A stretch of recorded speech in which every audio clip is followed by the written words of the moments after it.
Bom dia, gente linda, poderosa do mundo do axé. Como é que vocês estão? Hã? Eu tô aqui de novo para gravar um vídeo um pouco mais curto que o último. Meu nome é Lúcia, esse é o canal Umbanda e Inteligência Emocional. Se você tá chegando agora e ouvir esse papo e gostar, clica, dá um like, por favor. Compartilha, se subscreve, que assim ajuda o canal, como vocês já bem sabem, e vai subindo, subindo, subindo, subindo. E quem sabe se esse vídeo pode ajudar alguma outra pessoa.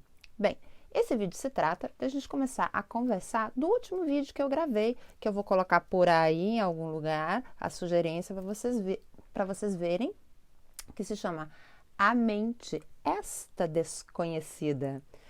Foi um vídeo longo, a gente tratou de muitos aspectos, ou eu tratei de muitos aspectos com vocês, e nós vamos começar a destrinchar, como eu disse no ossinho, algumas coisas, ok? Então vamos lá para o primeiro ponto. Hoje nós vamos conversar sobre a parte do vídeo que eu digo que a gente não se conhece. Por que a mente é uma desconhecida, a nossa mente? Porque a gente não se conhece. E aí, é claro que a gente se pergunta, mas como é que eu não vou me conhecer? Talvez eu não conheça os outros. Não tem aquele velho ditado que diz por muito tempo que a gente conhece alguém, realmente a gente nunca conhece até o final? Pois isso acontece com a gente também. Só que a diferença do outro, que é um processo externo, uma outra pessoa, nós temos a possibilidade de fazer um trabalho interno bem bacana em se autoconhecer. É o famoso autoconhecimento. Através do autoconhecimento, a gente começa a entender uma série de nuances nossas que nos ajudam muito no trabalho mediúnico. Então, vamos voltar para o ponto. Eu anotei, por isso que eu estou lendo. Por que a gente não se conhece? Gente, nós somos um produto da sociedade onde a gente cresceu. E a gente não se dá conta. Quer ver? Por exemplo, eu estou falando com vocês em português. E eu, Lúcia, eu nasci no Brasil e me criei no Brasil. Mas eu não escolhi nascer no Brasil e muito menos escolhi falar português. Como eu nasci no Brasil e a língua de veículo no Brasil, a língua veicular, quero dizer, a língua que mais se fala no Brasil é o português, entre parênteses, vocês dirão, Lúcia, no Brasil só fala português. Não, nós temos os nossos povos indígenas, donos da terra, que têm muitas línguas ali dentro. Só que a gente meio não esquece da parada, fechando parênteses. Então, voltando. Eu, Lúcia, sou um produto, porque nasci no Brasil, com o qual eu tenho passaporte brasileiro, certo? Eu não escolhi. Eu não escolhi falar português como a minha língua mãe. Eu simplesmente tive que aprender esta língua para poder me comunicar com todo mundo, me fazer entender e entender as pessoas que estivessem conversando comigo. Eu sou gaúcha, eu nasci em Porto Alegre, por isso eu tenho esse sotaque. Eu escolhi esse sotaque? Não, eu nasci lá. E eu repeti o que eu escutei, eu repeti um sotaque, que foi como eu aprendi a falar português. As pessoas do Nordeste falarão português com outro sotaque, e os cariocas, os paulistanos, o pessoal do centro do Brasil tem um sotaque completamente diferente, vocês sabem disso, né? Graças a Deus, uma riqueza, né? Esse nosso país que é tão grande. E o português de Portugal? A gente se entende com os portugueses, e os portugueses também nos entendem. Mas eles falam um português bem diferente. Eu, às vezes que fui a Portugal, eu tinha que afinar bem o nariz, a orelha, o ouvido. Eu tinha que afinar bem o ouvido para poder entendê-los, porque eles têm um sotaque que o meu ouvido não estava acostumado. Para que eu pudesse entendê-los, eu tinha que afinar bem o ouvido para entendê-los. Inclusive, certas palavras que no nosso idioma, no Brasil, representam, têm um significado, no deles, em Portugal, tem outro. Mas e como pode ser a mesma língua? Lúcia, isso é um canal de Umbanda e Inteligência Emocional ou é um canal linguístico? Não, gente. É um canal falando sobre inteligência emocional na Umbanda. Mas eu estou querendo demonstrar para vocês através da língua, entre outros exemplos que eu darei, que sim, nós não nos conhecemos, que nós somos um produto da onde a gente nasceu e o que a gente foi bebendo e comendo, cultural e, inclusive espiritualmente, no ambiente em que a gente se criou. O bairro que a gente se cria, vamos começar pelo núcleo familiar. O núcleo familiar sempre tem determinadas tradições que vão se repetindo de geração em geração. E a grande maioria delas, a gente não questiona, a gente simplesmente faz. Por exemplo, na minha casa, na Páscoa, minha mãe sempre faz o famoso arroz dela com bacalhau. E eu não sei de onde vem essa tradição, nem ela realmente. Ela simplesmente um dia viu, assimilou o seu subconsciente e repetiu. E se não tem bacalhau na Páscoa, o arroz com bacalhau, e aí ela também faz uma salada de batata com bacalhau, para ela não é Páscoa, né? Para ela não é assim. Outras pessoas terão outras tradições em casa. Mas é ruim a tradição, Lúcia? Não, não é ruim, gente, mas vocês têm que se perguntar se essa tradição casa com vocês aqui dentro no coração.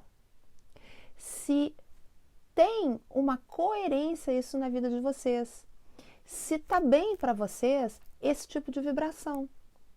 Tem gente que tem religiões que nem sabem porque processam essa religião dentro deles. Simplesmente copiaram as religiões que estão sendo proclamadas dentro de casa. Eu fui batizada na Igreja Católica. Por quê? Porque é normal que se batizem as crianças, ou era pelo menos na minha época, ou pelo menos dentro da minha família, ou pelo menos no meu bairro, ou pelo menos ali em Porto Alegre. É normal que uma pessoa nasça, um bebê nasça e se leve na Igreja Católica, mesmo que não sejam a família católico de ir à igreja, de realmente frequentar e fazer ser católico, não só na teoria, era normal batizar as crianças. Eu fiz a comunhão, porque também era normal fazer comunhão. Chegou na crisma, eu falei que não. Não, porque tem coisas que eu não entendo. E se eu não entendo, eu não posso assumir esse compromisso. Eu já tinha começado a pensar. E é isso que eu quero que vocês comecem a se questionar, ok? Tem muita gente que torce para time de futebol e não sabe por quê. Ah, mas é que o meu pai é do Fluminense, ou é do Grêmio, ou é do Inter. E aí é por isso, do Internacional, que é lá do Rio Grande do Sul, gente. E aí é por isso que eu torço também. Mas não chega nem a dar essa explicação, simplesmente copia, é um copiar padrão. Por isso eu falei lá no meu vídeo, a mente, essa desconhecida, que a gente copia muito padrão. E quando a gente copia padrões, nós estamos sendo o produto de uma sociedade. A gente não está vibrando na nossa essência. E isso não é bacana para uma pessoa que processa, que processa não, mas que promulga, que se sente, que se encontra em uma religião que trata absolutamente com o espiritual como é a nossa. Porque o espiritual, ele está vibrando em todo o seu esplendor na sua essência. Então a gente tem que entrar com a nossa essência também. O muito bacana no caso da Umbanda, que através dos conselhos e da espiritualidade e dos falangeiros que se manifestam nos terreiros de Umbanda, eles, pouco a pouco, vão implementando na nossa mente, conversando com a gente, nos fazendo compreender muito pouco a pouco, para que a nossa mente assimile, que isso é muito necessário, que a gente se autoconheça. Especialmente um médium de incorporação, no momento que ele se autoconhece, ele vai compreender uma série de energias próprias e uma série de padrões mentais que é muito mais fácil. Não estou dizendo que é 100%, gente, porque isso tudo é treino, não esqueçam. Mas é muito mais fácil compreender se é um quiumba que está chegando perto, se aproximando da gente, do médium de incorporação, mentindo que é um ser de luz, porque ele vai compreender a vibração daquele ser. Isso acontece também com a experiência em terreiro, né? Mas se a gente conseguir colocar a inteligência emocional associada à experiência de terreiro, olha que bacana, olha que fantástico, gente. Isso é um salto quântico para o próprio médium trabalhar? Fantástico. E vocês imaginem os seres de luz, os falangeiros que se manifestam através desses médiuns, como será muito mais fácil para que eles possam trabalhar e falar através do aparelho fônico deste médium e enviar as mensagens deles sem que a gente bloqueie tanto, né? O ser humano bloqueie tanto, não que a gente queira bloquear, mas sem que exista aquela aquela parte em que o médium, sem querer, põe o pé na frente da entidade. Por quê? Porque você vai estar se conhecendo, então vai ser muito mais fácil você compreender quando a mensagem não é sua, mas sim da entidade. Vamos voltar para o produto que a gente acaba sendo? Vamos lá. Então, você tem que entender que é muito importante você começar a refletir sobre as traduções que vêm dentro de você.